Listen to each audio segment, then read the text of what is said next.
Good afternoon. Can you introduce yourselves to our Sure. listeners? My name is Lawrence Krauss. I'm a physicist, and my position is foundation professor in the School of Earth and Space Exploration and Physics Department and director of the Origins Project at Arizona State University. And I also write books and do a few other things. And you just recently had a book published. Can you tell us about it? The book that I just published is called Quantum Man, Richard Feynman's Life and Science. I guess I'm going to show a picture of it too, apparently. And it's a scientific biography of Richard Feynman. Feynman was one of the greatest physicists of the 20th century and also an inspiration to many of us scientists, as well as members of the public. And I tried to explain what his scientific legacy was all about. And he was involved with government projects and government evaluation since his early career with the Manhattan Project. And he was a man who wasn't afraid to speak his mind. He wasn't afraid to speak his mind, which is very important. Early on in the Manhattan Project, part of the success of that project was that people were allowed to speak up and say when something wasn't going to work. It was determined what would work, and what they worked on depended upon what the science told people, not what had been decided in advance. And I think that Feynman throughout his life was not willing to accept nonsense and anyone who claimed things that wasn't validated by experiment. And I think that's a vitally important thing for public policy, that public policy has to be based on empirical studies. And if you're not knowledgeable about them, you're going to come up with bad policy. And Feynman wasn't afraid to point that out even in public. And perhaps the greatest example of that, he did shy away from advising government. He spent most of his time doing science after that. But he did, late in life, agree to be on the Challenger Commission, which investigated the Challenger disaster and the NASA space shuttle explosion. And what he did was important. He didn't listen to the NASA hierarchy or the NASA PR people. He went right away and spoke to the engineers, because he said, if there's a problem, the engineers will know about it. And NASA had said, oh, the space shuttle is safe, and we knew about it, and this is a rare accident. And he really said, reality must take precedence over public relations, for nature cannot be fooled. And that was very important. He said it in the context of that commission. What he did was he went to the engineers, discovered that in cold weather the O-rings get stiff, and then did a very famous demonstration on TV of that very fact when he was on the commission, putting an O-ring into ice water and then bringing it out and showing it was stiff. And therefore what he did was two things. One, he didn't take the party line as given. He investigated for himself. He knew where to look for the information, and then he was unafraid to point it out. And I think that's really important for every citizen to understand, is that we have to be skeptical.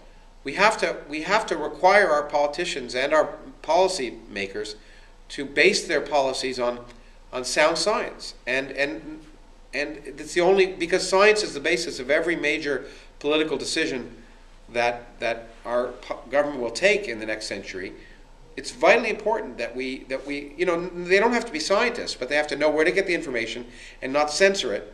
And citizens have to know how to tell truth from nonsense. And I think those things are very important. So in fact, I created a few years ago with a colleague of mine who's here, Matthew Chapman, and some others, an organization called Science Debate 2008 to try and get debate between the presidential candidates on issues of science and technology, because it's so important. But Feynman characterized that in everything he did, the idea of speaking truth to power, of being, no matter, there was no such thing as authority in science. Authority exists in religion, but not in science. In science there are experts, but there's no one whose word cannot be questioned. And that's vitally important for not only the progress of science, but I think for the progress of a democratic society. How does the average citizen, though, do that, and are average citizens capable of even doing that? Sure, you don't have to be a rocket scientist to look around and say, just when I read something in the paper or I read a claim. One of my favorite mantras is a quote from the publisher of the New York Times, who said, "I'd like to keep an open mind, but not so open that my brains fall out." And I think that we all are equipped with a little bit of understanding of science to understand, to filter out the nonsense, to say, in order for this to be true, do my brains have to fall out? Does it disagree with the kind of common sense things I know about nature?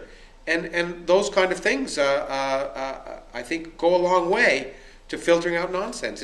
You don't have to be a scientific expert, just like you don't have to be an expert historian to know the Holocaust happened. When people claim it didn't, you know enough to know that that's nonsense. When people start saying, about anything, whether it's global warming or nuclear power or the importance of environmental safety, you have to ask yourself, why are they saying it? Do they have a vested interest in it? And if they do, I should be suspicious. And where can I go to get information? And that's all you need, I think. Fundamentally, citizens don't have to be rocket scientists to make those kind of decisions. And I was just speaking about my friend Matthew Chapman. He just walked in the room, I see. Anyway. The president created a Science Integrity Commission. Which was long needed after an administration that had no scientific integrity. Yeah. Do you think that it goes far enough? Look, politics is always politics. We have to be suspicious of everyone in politics, not because they're suspicious people. I think most of them are trying to do a good job, but you know, politics is public relations, and as I said, what Feynman said is true.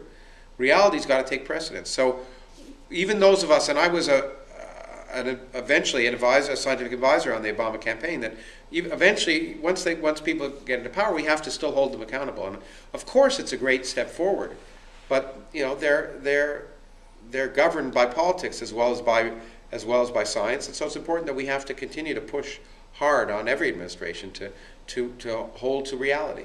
But the initial statement that Obama came out with about 18 months before was great. It was fantastic. But then Holder's statement that when he actually took charge of that office seemed a lot weaker. Well, I think what happens is people get burned, and they have to, you know, part of politics is winning hearts and minds, and so people get afraid, and you have to moderate what you say so people aren't afraid. And that's one of the reasons why I'm not a politician, because I don't like to moderate what I say. And I understand that. I'm disappointed in that sense, but it's not as if I don't understand it. Talking about a couple of other things that you're involved with, can you tell us a little bit about the Origins Project? Yeah, sure. The Origins Project is the most exciting educational program in the country, in my opinion. I went there. Blood is also origin. But it's a program designed to look at everything from the origins of the universe to the origins of consciousness, to bring the best scientists and scholars together from different disciplines to look at those open questions at the forefront of science, to then create new courses for our students, and finally, to bring it to the public. So every one of our scientific workshops has a major public program associated with it, where we bring the best minds, best public intellectuals to the stage. And I'm very happy to say that we fill up 3,000-person auditoriums in Phoenix, even for $10 a pop, to hear people discuss the origins of life, the origins of morality, and then we put it on the web. And so we want to be a leading national center for education in science, and I'm very excited about how far we've come in the last 2 years. Is this something that happens like once a month lecture, or is this you have a conference that happens all at one time? We have, what we've been, of course, it's in the works. What we've done over the last few years is generally have one major workshop each term on a different subject. How many days is that? It's usually a 3 or 4 day workshop. And is that open to anyone from the public? Scientific workshop isn't, but what we have is always a public session, and so we had one on Can Science Tell Right from Wrong in November of last year with Sam Harris and Peter Singer and Steve Pinker and a few others and me. And then we had one on the origins of life with Richard Dawkins and Craig Venter and a few others. Wow. And so we try to make it exciting, and so far it's been going very well. So I think our next one is going to be on the origins of xenophobia, so which we'll have a public session on immigration in Arizona, which ought to be fun. I'd love to make it to them sometime. How can our audience find out about these? Well, they can go to on the Origins site. They can go to www.origins.asu. That's Arizona State University .edu, and they'll find out all the information, and they'll see also video broadcasts of a lot of the events, so that if they're not there, they can watch them. So that's one way. And you're also the president of a international physicist organization. Well, an organization called Bulletin of the Atomic Scientist, which is an organization designed to explain to the public the dangers of nuclear war and other things, and provide information so that sound decision making can be done for government as well as the public. And I forget I think it's called www.thebulletin.org, but you can check it up by Googling for the Bulletin of the Atomic Scientists. And what are some of the successes that you've had in the last decade? Well, I think or is it frustrating that you haven't? No, there's a success. We just we just got an arms control agreement signed that was very important, and for which there was a lot of pushback. And so it's a small step, but it's an important one. I think the next one will be a comprehensive test ban treaty, and we'll see if Obama can get that in. In other areas, I'm very happy to say that I just defeated nonsense in Arizona having to do with gun legislation, and we've had some successes fighting against intelligent design being introduced in the classroom instead of physics or math or biology or anything that's real in Ohio and in Florida and in Tennessee and in Kentucky, and it's a constant fight. And I've also even got the Vatican to reaffirm their faith in evolution, so I guess we've had some successes. Those are pretty good. How important it is for the in-the-trench scientists and physicians and professionals to get involved in activism? Well, I mean, look, people do what they do, so not every scientist should be involved in these things. The best young people who are talented in science, when they ask me what they can do, I can say, do good science. But if you're interested in these things, you can get involved in many different ways. So it depends on your personality. I think you can talk to your children's schools. You can go into your churches. If you go to churches, you can run a podcast. I think it's important for people who feel that interest to be involved. It's very important that some people get involved, but I don't think everyone needs to be that way. I think scientists need to do what they do best, and in fact, there's some scientists we want to keep out of the public eye. So, actually, let's close this with you paraphrasing the quote that you had Feynman say at your talk at the end. The reality one? Yes. Yeah. Okay. Reality takes precedence over public relations, for nature cannot be fooled, and I think that's an important lesson for all of us. Great. Where can people find more information out about you?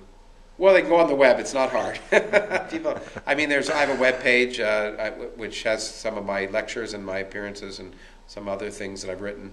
And it's, I think, www.kraus.faculty.asu.edu. But people seem to have no problem finding out about me if they want to. Great. Well, thank you very much. I appreciate it. Thank you. Thank you.